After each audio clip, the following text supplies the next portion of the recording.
El presupuesto no se aprueba, el argumento del gobierno provincial, lo que dicen las principales espadas, incluso la autoridad política, que es el gobernador, no tenemos presupuesto, por lo tanto no nos podemos sentar a conversar, a dialogar y a establecer los montos de las nuevas paritarias. Y así se pasan los días y de alguna manera la pregunta es, si no hay presupuesto, ¿no funciona la provincia? Por ahí la pregunta. Y claro, habría que ir a la Cámara de Diputados, golpear la puerta o patearle la puerta a los diputados y decirle, muchachos, ¿ustedes qué están? Con perdón de la palabra, al pedo están acá. ¿No? Es una palabra grosera. Pero a veces, usted escuchó lo que decía el senador paraguayo. La corrupción está metida en todos lados. ¿Y sabe lo que se habla? Para aprobar el presupuesto, 1 millón de pesos cada diputado. Eso es lo que está en la calle. Y cuando está en la calle es porque algo hay. Ricardo, buenas noches, ¿cómo estás? Buenas noches. Por empezar, nosotros ya hemos planteado el tema que esto es una excusa del gobierno, más allá de la disputa política. A nosotros no nos interesa entrar a analizar la disputa política, pero el tema es que, por empezar, nunca en los presupuestos están contemplados los aumentos salariales. Históricamente nunca sucede eso. Entonces no depende del presupuesto el tema del aumento salarial. Depende de los ingresos coparticipables, las proyecciones, etcétera, la discusión que se pueda dar. Nosotros entendemos que es una excusa del gobierno que por ahí no es tanto para, digamos, nos perjudica a todos los trabajadores, pero yo lo veo más como una herramienta más en la pelea política, porque objetivamente no existe la razón ni para no dar aumento. Es más, hace unos días salió el gobernador a decir que puede llegar a peligrar el pago de salarios si no se aprueba el presupuesto, y a mí me parece es una afirmación realmente irresponsable. Te dejo una pregunta. Primero, con la asunción como subsecretario de Obregón, quien dirigía el Hospital Perrando, ¿se solucionan los problemas en salud? Te dejo esta pregunta flotando en el aire. Mario Bustamante, buenas noches, ¿cómo estás? Mario, ¿cómo ven ustedes la situación? Sí, la verdad que el tema del presupuesto, lo decía Ricardo, digamos, pero sí en todo momento lo que se teje o lo que se estima de gasto en salario no avanza del 18%, digamos, que es lo que la primera cosa que planteó el gobernador, en acuerdo con otros 10, 11 gobernadores del país, era no romper el techo salarial propuesto por el gobierno nacional. O sea, claramente un condicionamiento hacia las provincias, sí, pero después una pleitesía inmediata por parte del gobierno de la provincia en decir, sí, el techo salarial va a ser un 18, cuando todos los sindicatos pedimos el 35 para arriba, digamos. En ese sentido nosotros entendemos que sí, puede haber una disputa política, puede haber, como se dice en la calle o en la jerga de la calle, algún tipo de cuestión de arreglo, digamos, entre los diputados. Pero a nosotros, los trabajadores, lo que nos está afectando es que hace 4 meses que no tenemos recomposición salarial. Y del año pasado venimos con una inflación altísima, lo cual nos devoró los bolsillos. Un tarifazo a nivel nacional, a nivel provincial, la quita de subsidio a las empresas estatales, una canasta básica que sube cada día. Para no ser pobre, tiene que una familia tener por lo menos 3.600 pesos y no cae por abajo del límite de la pobreza. José Ní, buenas noches. ¿Cómo están ustedes? Buenas noches, Tonino, buenas noches a la audiencia. Nosotros bastante complicado. Digamos, primero que nada, que para nosotros los diputados tienen que cumplir con su función, su responsabilidad. Lo irónico de todo esto es, digamos, de que muchos de los diputados fueron funcionarios del Poder Ejecutivo Provincial, gobernador de la provincia, por lo tanto sabe, digamos, la importancia, digamos, de aprobar el presupuesto y lo que está en vilo de no hacerlo, digamos. Con respecto a lo que está comprendido dentro del presupuesto o no, yo creo que el Ejecutivo, para ellos, hay algunas cosas que dependen de la aprobación del presupuesto y otras que no, porque la ley 7928, que exceptúa la ley 6655, que crea nuevamente, digamos, contratos de servicio, no estaba dentro del presupuesto. Y lo autorizaron. Cada sueldo, digamos, de esos contratos supera los 20.000 pesos. Totalmente distinta a la realidad de lo que decía Mario, de muchos compañeros nuestros. Nosotros acercamos la situación real de los trabajadores de la administración pública y más del 60% del total cobra menos de 10.000 pesos, es decir, que está por debajo de la línea de la pobreza. O sea, por eso en la discusión salarial lo que se habla, digamos, justamente de cómo se va a compensar o buscar el punto de equilibrio para poder proteger, digamos, no solamente a ese trabajador, sino a cada una de las familias que depende de ellos. Rosita, buenas noches. El ministro Farías volvió otra vez a insistir con el 4,5%. ¿Llevó eso a la mesa? ¿No llevó más? ¿Cómo se arreglan ustedes?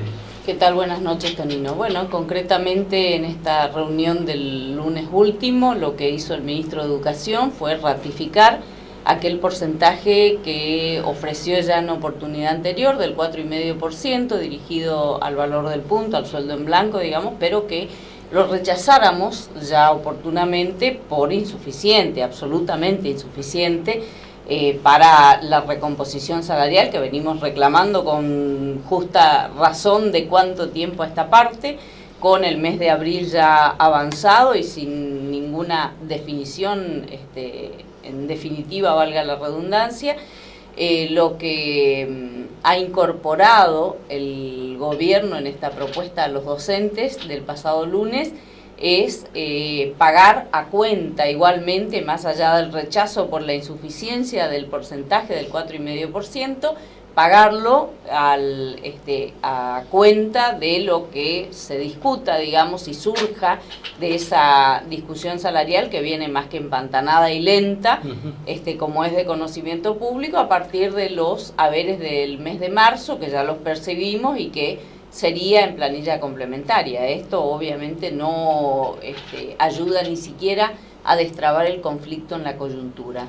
Por esa razón es que ratificamos nosotros desde el sector docente el reclamo por el incremento salarial por el que venimos peleando. Desde el mes de noviembre del año pasado no tuvimos nosotros un incremento ninguno, digamos. Y con todo lo que venimos atravesando, lo decían los compañeros, realmente la situación de la inflación incesante, el tema de la estampida de precios, de los costos, de los elementos básicos de la canasta familiar, nos hace más que cuesta arriba la situación para todos. Y respecto del presupuesto, si bien coincido con los compañeros sobre la cuestión de que no todo depende del presupuesto, la verdad no hay nada que amerite que nuestros 32 legisladores, los diputados del oficialismo, los diputados de la oposición, se den el lujo a esta altura de las circunstancias, con semejante situación crítica por la que atravesamos, los que siempre terminamos pagando los platos rotos para no otorgar la herramienta del presupuesto a la provincia. La verdad que nosotros venimos llamando a la reflexión a los 32 legisladores chaqueños de todos los partidos para que diriman sus diferencias, para que limen las asperezas, pero que otorguen la herramienta del presupuesto a nuestra provincia. Tenemos la sensación, y creemos que es en definitiva lo que pasa, que todos están viendo de una y otra banca, digo, oficialistas, opositores, a ver cuál es el rédito político que puede sacar cada uno en este año electoral, porque todos están evidentemente trabajando con las urnas en la cabeza, y se están olvidando que en el medio estamos todos los chaqueños. Por eso nuestro reclamo, para que además se termine la excusa del Poder Ejecutivo de que por falta de presupuesto seguimos todos los sectores de trabajadores y el docente en particular sin ningún tipo de respuestas, y seguimos atravesando, digo, una situación que cada vez es más difícil. Ayer hablaba por radio, Ricardo, con el doctor Rolando Núñez y me contaba el gran problema que hay en el Impenetrable y sobre todo en Nueva Pompeya, el Sausalito, Fortín Belgrano, no hay médicos, los hospitales no tienen medicamentos, digamos, el otro día tuvieron que suturar sin anestesia. La pregunta es, te la hice, digamos. La solución pasa por el cambio de un subsecretario, o la solución pasa por que directamente hoy esta administración le da o no importancia a la salud y a la educación. Nosotros entendemos que no, por supuesto que la solución no pasa por un cambio de fusible. La solución pasa, nosotros creemos, porque haya lo que no hay hoy, que es la decisión política del gobernador de poner la salud en la agenda y de darle la prioridad necesaria.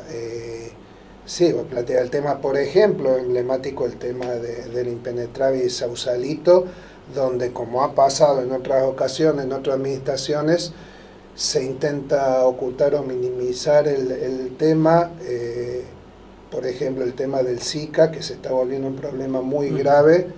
El gobierno, por supuesto, se quiere aferrar a los datos oficiales, decía, los casos confirmados, que eso es, digamos, correcto desde el punto de vista epidemiológico, que un caso se confirma recién cuando hay un análisis confirmatorio del centro de referencia, etc. Pero desde el punto de vista de la acción, desde el punto de vista del sistema sanitario, seguro, hay cientos de casos, están aumentando día a día los Ricardo, casos. ¿por qué lo oculta el gobierno? El problema que, sí, digamos, el problema en sí no es el ocultamiento, sino que, por supuesto, al ocultarlo, después reacciona tarde y mal. Entonces el problema ya está instalado y ya está. Pasó el año pasado en la misma zona con la epidemia de dengue. La ministra de Salud al gobernador. ¿Por qué hay tanto respaldo del gobernador a la ministra de Salud? Cuando en otro lado, la ministra de Salud, un ministro así, tendría que haber renunciado y irse. No sé, tendrían que haber renunciado. Puede llegar a aventurar análisis nomás, porque, digamos, si hay respaldo es porque ella está haciendo lo que el gobernador pretende que haga. Otra hipótesis no se me ocurre. Eso es lo que vemos nosotros. Hay una deterioro cada vez peor, José lo conoce bien, y hay en el último tiempo desde expresiones de Horacio Rey y otros, digamos, haciendo un descrédito, como dando el mensaje de que la salud pública directamente no sirve. Y está así por los trabajadores. No, eso es lo más grave. Está así por los trabajadores. Entonces, bueno, y que había capaz que el mensaje, sí, por eso, el mensaje es, bueno, no sirve la salud pública, busquemos otra cosa. En ese sentido, yo creo, por eso te digo, no sé por qué, pero yo en mi análisis aventuro que la ministra hace una función que al gobernador le parece correcta. Además hay un lineamiento político donde Pepo, el gobernador, y la provincia del Chaco hace prueba piloto con las CUS. Exactamente. La cobertura única universal de salud. Pero es un programa retomado de los 90. Sí. Lo sacaron del Arcón ahí de una patrulla perdida en los 90 y se va a ejecutar en la provincia. Ahí donde está sentado José, estaba sentado Belsor Miño y denunció la aprobación del CUS, un convenio que firmó el Chaco y Macri, y dijo que la salud es un desastre y había una traición al peronismo. Que no es universal. Primero que nada, digamos que el problema que el secretario general de la Gobernación acusó a todos los trabajadores de salud que somos corruptos, y los corruptos son ellos, porque por ejemplo lo que tiene que ver con los fondos de salud pública lo transfirieron a la fiduciaria, y lo que hay que preguntarse quiénes son los que manejan la fiduciaria, cuando ellos, obvian todo lo que es el circuito de control, los circuitos administrativos. Entonces me parece que la corrupción pasa por otro lado. Por el otro lado, en Sagrada Familia, los pacientes son derivados de Sagrada Familia o muchas otras instituciones privadas que pertenecen a muchos de los funcionarios. ¿Sagrada Familia? Sí. Como la empresa de limpieza JM, no sé cómo se llama, digamos, de El Perrando, pertenece al ex subsecretario Blanco, David Blanco. Está el tema de Zafita, el tema de Soma, o sea, ellos directamente fueron tercerizando un montón de servicios que pertenecen, digamos, a lo que tiene que ver con el Estado. Entonces, obviamente que hay determinadas cuestiones que a ellos no le conviene, como por ejemplo, en el caso de Sausalito y casi todas las localidades del Impenetrable tiene un alto índice de personas que contrajeron lo que es el dengue y el Zika. Entonces, la doctora Plevani es una de las profesionales que fue desplazada, perseguida del cargo, por denunciar la cantidad de personas, digamos, contagiadas. Ahora, lo grave de todo esto es, digamos, que lamentablemente nosotros tenemos una memoria frágil, los chaqueños, los argentinos. ¿Y esto por qué digo los chaqueños? Porque el caso del dengue, en la época, cuando la ministra fue la señora Sandra Mendoza, ¿sí?, sufrimos, digamos, lo que tenía que ver con el dengue. Entonces se supone, digamos, que esa experiencia debió servirnos, digamos, para evitar lo que está sucediendo hoy en el Impenetrable. Y hay un programa, ¿entendés? José, hay un programa, por ejemplo, vectores ahora, que, ¿cómo, que son ¿cómo todos entendés precarizados? vos que, por ejemplo, el Hospital de San Bernardo hace más de 5 años no tiene agua potable? La ministra fue hace 2 semanas, donde yo estuve en ese lugar, fue a poner en funciones a la directora y fue a ponerle, como decía el doctor acá, o sea, fue a poner en funciones sin ningún tipo de herramienta. ¿Por qué? Porque no le llevó profesionales. Yo te mostraba el otro día, digamos, un mensaje que le estaba suturando el enfermero a una paciente herida de arma blanca. Yo, por más que soy profesional de salud, como licenciado en enfermería, no tengo facultades para hacer un diagnóstico, para hacer un tratamiento. Después le pasa algo y lo culpan al enfermero. En Villa Bertet, si no hace más de un año, y no sé dónde miran nuestros señores diputados, aparte del presupuesto, por ejemplo, hay una ley de protección materno-infantil. Hace más de un año en Villa Bertet, como en otras localidades, no se hace control de embarazo. ¿Entendés? No, se hace seguimiento. Se derivan los pacientes, por ejemplo, como al Hospital de San Martín, que no tiene pediatra de los 7 días. Me voy a la pausa porque me están diciendo que vaya a la pausa, pero yo pregunto, dejo una pregunta flotando acá. ¿El gobernador sabe esto? No, ahora lo que yo pregunto es los diputados. Pero no el es para que... gobernador sabe porque nosotros como PCPS lo hemos dicho, lo hemos denunciado, le hicimos presentación a la Cámara de Diputados, a la Comisión de Salud. La doctora Solón otro día me dijeron que le interpelaron a lo que es la ministra, pero ¿y en qué quedó todo? Porque las vidas que se pierden, las secuelas con que quedan las personas... Yo no me enteré que la interpelaron a la ministra. La pausa, director.